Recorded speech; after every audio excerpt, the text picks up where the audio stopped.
पाँव भी नीचे कर लगा रहा है तेरे ढांड दिए दो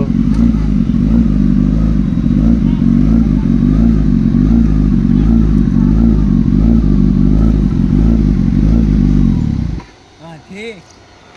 32 सेकंड लो किसी तो